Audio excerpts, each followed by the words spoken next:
Alright, so here is your first video of this week. Remember, this is the last week of summer school, so you only have this video and one more, as well as 2 assignments for this week. Please make sure you get those in, as well as anything else you're missing in order to get the credit for summer school for Algebra 1. So today we're going to be solving and writing linear equations. We're going to do a lot of writing, not too much solving. It's very basic solving, but basically we're going to be given a word problem, and I want you to write an equation that you could use to solve it if I do ask you to do so. So there are just 2 things I really want you to pay attention to, or things that I want you to do whenever you are looking at these word problems. The first one is to label your variables. So if you have cars, you may want to use a C. If you're talking about like glasses, you may want to use a G. Just make sure you know what variable stands for what. And the second thing is to pay attention to your operations. So and that is whether it's addition, subtraction, multiplication, or division. It's really important you know which one you're using, otherwise you're going to really mess up your writing of equations. So there they are at the bottom: multiplication, division, addition, and subtraction. Alright, so this example 1, all I'm asking you to do is list a variable for each of the following. Now, it doesn't matter which one you use in your assignment. There will be multiple choices, so you'll see which variable we chose. But it is nice to have something to do with the problem. So the first one I ask you for is number of cars. If I was using a problem and I wanted to know like the number of cars in a parking lot, I would probably use something like C. If you wanted to get specific, if it was a specific type of car, you could use that letter too. Now the second one is number of apples, and just following like cars, I'm going to go ahead and use an A. So if I had a problem like that, I would use an A just because A is for apples. The next one, tickets at the carnival. You could use something like C. In this case, I would use a T to stand for tickets. And then the last one says your age. Now, if it was a specific problem, like if it said Miss Webb, I may use a W for Webb. You might want to use a letter for your name. But just in this case, I'm going to use a capital A just for age. Alright, so now we're actually going to get into writing these equations. So I'm going to read to you example 2. It says a pitcher of tea is made. 1 pitcher holds 10 glasses of tea. If I serve 4 glasses, how many more glasses G are left? Write the equation and solve. So I want to first write an equation for this, and then I want to figure out how many glasses I could pour, how many glasses are left. Now, if you do look at this problem, I already give you the variable. I say how many more glasses G are left. So I want you to write an equation, and your variable in that equation is going to be the letter G. I am going to write just a general equation. I know that if I had this big picture, I'm going to draw a picture so you can see, and it had tea in it. I know there are 10 glasses worth of tea in there. So 10 little cups, right? So on and so forth. Now I know my total number of glasses in the picture is 10. And that's going to be equal to the number of glasses I poured. And I told you I served 4 glasses. So 4 glasses plus the number I have left to serve, which is how many more glasses G are left. So 4 plus G. Now, there are multiple ways you could write this. You could get the G by itself. You could put the 10 on the other side. It doesn't matter. In the assignment, you'll see kind of which way it's written, so just make sure you match it up. Now, I've written an equation, and I want to solve this now. I'm going to use my steps we've learned over the last 2 weeks to solve for G. So I need to get this 4 over to the other side. It is positive, so remember you want to subtract 4 from both sides. When I do that on the right side, it cancels out. And on the left side, 10 minus 4 gives me 6. Your G is left alone, and so that tells me that I have 6 more glasses left. Now, this is one of those problems that you probably could have just done straight in your head, and a lot of these will be that way, but I am asking you to write the equation, and then in some of them I do ask you to solve. Now, example 3 says you have 15 cookies to share with your friends. If each friend will get 3 cookies, write an equation to solve for the number of friends. So essentially, like I drew, what this problem is saying is that there's 15 cookies. So that's what I drew down here, 15 little circles. And I have all these lovely friends of mine, but each friend is only going to get 3 cookies. So I need to write some sort of equation to solve for the number of friends I could give cookies to. So if I had 15 cookies total, that's going to be equal to what? So I want number of friends. I'm going to use my variable as f. So remember, your first step is to decide your variable.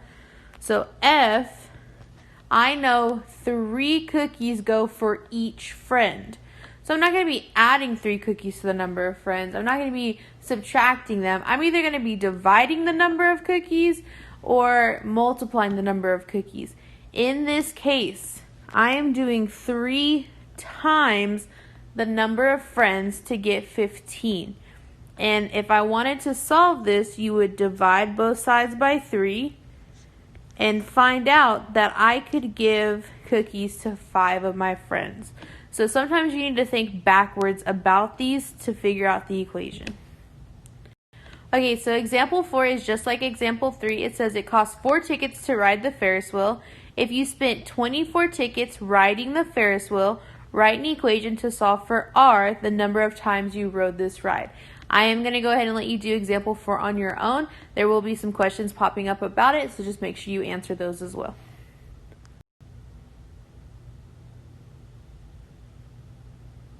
Alright, example 5 is super tricky, so we need to go slow on this one. It says a banana costs 2 times as much as an apple. The total cost of 1 banana and 1 apple is $1.20. Write an equation you could use to solve for A, the price of an apple. So I know here this A stands for apple. And if we were using 2 variables, we would put B for banana. But we're not doing that here. We want to write banana in terms of apples. And it says here a banana costs 2 times as much as an apple. So we need to think, which one is more expensive? Is the banana more expensive or is the apple more expensive? And that sentence there says that a banana costs 2 times as much. So that means more. So the price of bananas is equal to 2 apples. That's what it's saying. I can now write an equation. So before it was A plus B equals the prices of $1.20. But like I said, we want to use just A in this case. So I know I can replace this B with what I just found. So it's now going to be A plus 2A equals 120. Now in this example, I just asked you to write the equation, so that's all you had to do here. I don't ask you to solve for it, but please make sure you're reading these carefully and slowly and thinking about which one should be more expensive. Alright, example 6. If you are 15 years old right now, write an equation to find A, your age in 7 years. So the first thing we want to do is define our variable. It already has it. It's this capital A. The second thing is we want to think about our operation if we're adding, subtracting, multiplying, or dividing years to that. So if I am right now in 2020 and I want to go 7 years in the future, I would add 7 to 2020. So that's the same thing we're going to do here. So your age in 7 years would be how old you are now, which is 15, plus I tell you it's going to be 7 years. So it would be 15 plus 7. And then, of course, if you were to finish solving this, you would find out that in 7 years, you would be 22 years old. All right, example 7. A restaurant, oh, I spelled that wrong, sorry, has 5 stools at the counter and several tables with 4 chairs each. How many tables are needed to sit 45 customers? So I'm going to talk about this a little bit. So, if you're at a restaurant and there's a stool, that's only 1 person per stool. So we don't need to multiply this 5 by anything. That's something you would add on or subtract at the end. But I do have some tables that each have 4 chairs each. So I am going to make my variable as T for the number of tables because that's what we're looking for. Now I know total that there are 45 customers and that's going to be equal to, I already have that 5, so I'm just going to put it at the front. And then I need to think, am I going to add those 5 people to the number of people at the tables, or am I going to subtract it? And since it's 45 customers in the whole place, they would be added to the number of people at tables. and I know that each table can hold 4 people. I want to know the number of tables. I could multiply that out. So it's going to be 5 plus 4t. Now I need to go through with solving this. So I want to get the variable by itself. I'm going to take that 5 and do the opposite. So we're going to subtract 5 from both sides. When we do that on the right, it cancels out. And on the left, 45 minus 5 gives us 40, which is still equal to 4t. Remember, 4 and the t are connected by multiplication, so to get t by itself, you want to divide both sides by 4. When you do that on the right, it cancels out and leaves you with just t. And on the left, you have 40 divided by 4, which is 10. So this tells us the restaurant that has 5 stools would need 10 tables in order to hold 45 or sit 45 customers. Alright, example 8, the sum of 2 consecutive odd numbers is 28. If the first number is represented by x, write an equation you can use to find both odd numbers. So remember, an odd number is a number that ends in 1, 3, 5, 7, or 9. And consecutive odd numbers are numbers that come in order. So like 9 and 11 are consecutive. They're in order, they're next to each other. 13 and 15. But something like 15 and 21, 21 isn't the next odd number after 15, so they're not consecutive. So I know the first number, whatever it is represented by x.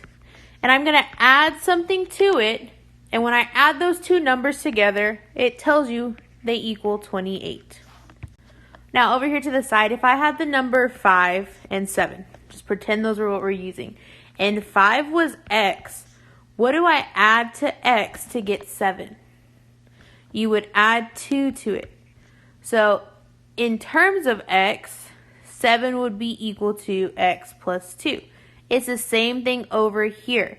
It's going to be x as our first odd number, plus you would have x plus 2 as your second odd number. And when we add those two together, they should equal 28. If I wanted you to go through and solve them, you would combine like terms and solve for x just like usual. But in this case, I just ask you to write the equation. Alright, so example 9. Tickets to the water park cost $30 for adults and $10 for kids. Write an equation and find the total cost for a family of 6 if 2 adults went. You could plug this in and find it without an equation, but it makes it easier if you have an equation to do so. So I'm going to decide what my variables are. In this case, there will be 2 variables, so I'm going to use A for adults and I'll use K for kids. The reason there's 2 variables is because at the very end I tell you there's 2 adults, so that's actually going to end up being a number. So now I know that it's $30 for an adult ticket, so 30 goes with A. I'm going to add to it $10 for every kid that's there, and it's going to equal to the total price they pay.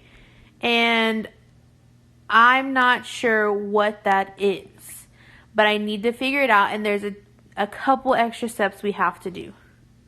I'm going to call the total price just capital T, and I know that 2 adults went, and there's 6 people in the family total.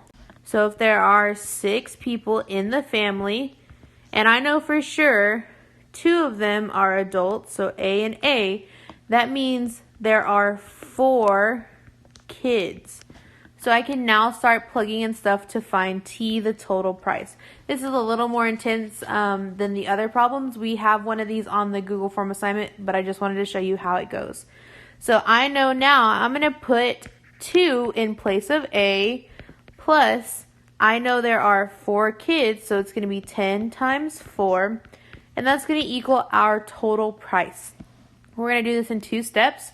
30 times 2 gives me 60, plus 10 times 4 gives me 40, and that's equal to the total price.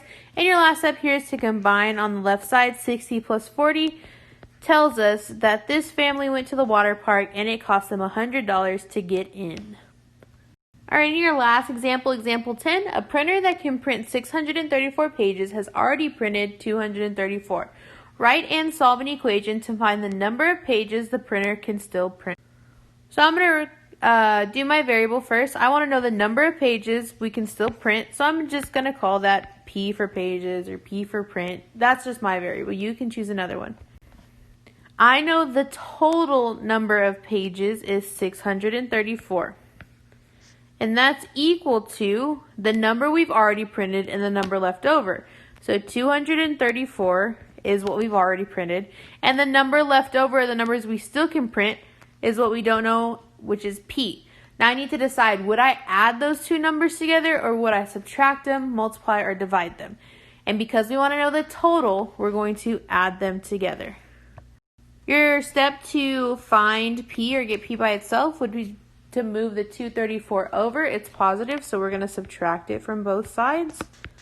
When I subtract 234 from both sides, I end up with 400 as P, so I know that this printer can still print 400 more pages. Alright, so just like last week, you need to make sure that you finish this Edpuzzle, so make sure you answered all the questions. And you also need to make sure that you do your Google assignment, your Google form assignment. Make sure you answer all the questions and that you upload pictures of your work. If you do not upload pictures of your work, you will not get full credit. So let me know if you have any questions. Send me an email. I have my Zoom hours Monday and Wednesday from 10 to 12.